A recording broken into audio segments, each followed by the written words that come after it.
What's up mga bahay? Muling nagbabalik ang inyong lingkod na si Born to be Right. Ngayon, itatry na natin yung performance nating set sa sprocket, no? Pero this time may mga kasama tayong big bike, diba?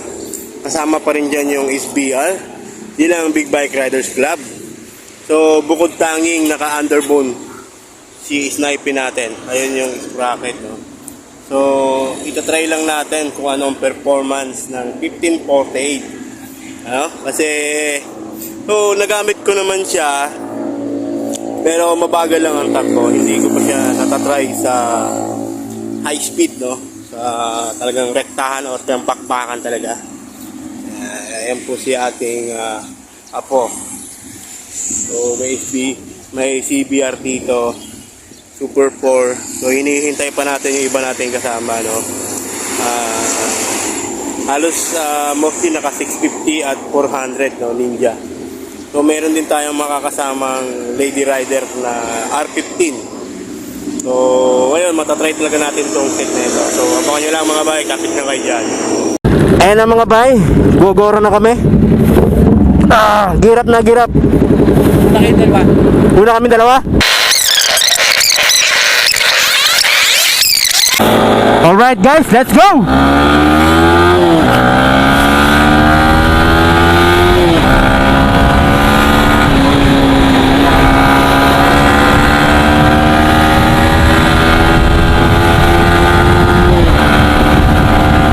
Alright, maganda naman yung hatak.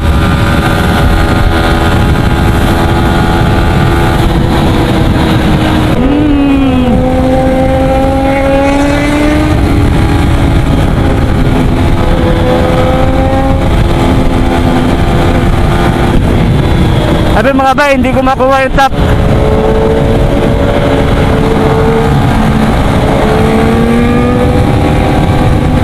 Dami sasakyan.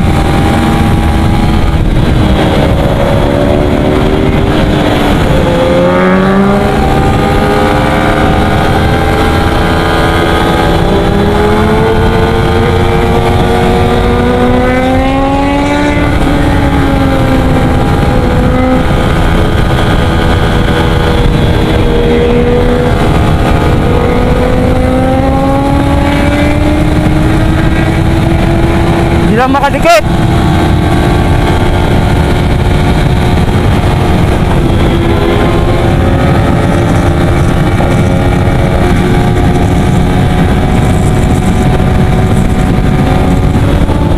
Wow!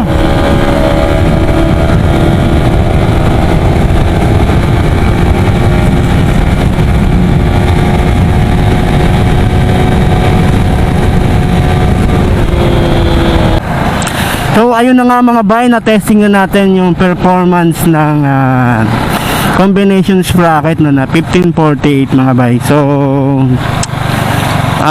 hindi ako sa totoo lang mga bay, hindi ako satisfied, no? Hindi ako convincing talaga sa performance niya talaga. So well, dahil pagdating mo sa 6th medyo gulay siya, no, medyo lanta. So babalik tayo sa 14 teeth, no? Tatry natin yung 14 teeth, tapos try din natin yung 13 teeth, no, na sprocket. So alin nga bang mas maganda? So okay naman siya, mabilis din, pero pagka may angkas ka and then medyo pahon, talagang mahina yung ano mo, wala ka talagang dulo.